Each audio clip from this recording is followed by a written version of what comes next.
ഇതിലോട്ട് ചേർത്ത് കൊടുക്കാം. ഇതിൽ നിങ്ങൾക്ക് സവാള ചേർക്കണമെന്നുണ്ടെങ്കിൽ ചേർത്ത് കൊടുക്കാം. ഞാനിപ്പോൾ സവാള ചേർക്കുന്നില്ല. ഈ അമരയ്ക്കയും ക്യാരറ്റും മാത്രമാണ് തോരൻ തയ്യാറാക്കുന്നത്. അപ്പോൾ സവാള കൂടി ചേർക്കുകയാണെങ്കിൽ നല്ലൊരു ടേസ്റ്റൊക്കെയാണ്. പിന്നെ സവാള നമ്മൾ ഇതിലോട്ടിട്ട് വേവിച്ചെടുക്കണമെന്നേ ഉള്ളൂ. നമ്മളിപ്പോൾ പിന്നെ ഇതുപോലെ എണ്ണ ഒഴിച്ച് താളിച്ചെടുക്കുന്ന ഇത് സവാള ചേർക്കുന്നതാണ് കൂടുതൽ ടേസ്റ്റ്.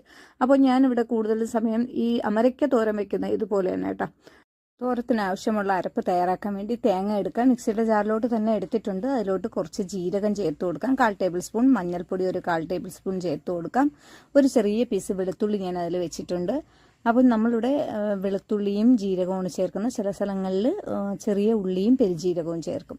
പിന്നെ കുറച്ച് മുളക് പൊടി, 1/2 ടേബിൾ സ്പൂൺ മുളക് പൊടി, കുറച്ച് കറിവേപ്പില ചേർത്ത് ഇതുപോലെ ചതച്ചെടുക്കുക.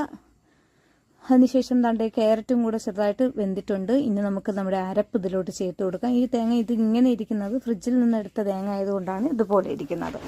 അപ്പോൾ ഇതിനെ അരപ്പൊക്കെ ചേർത്തതിന്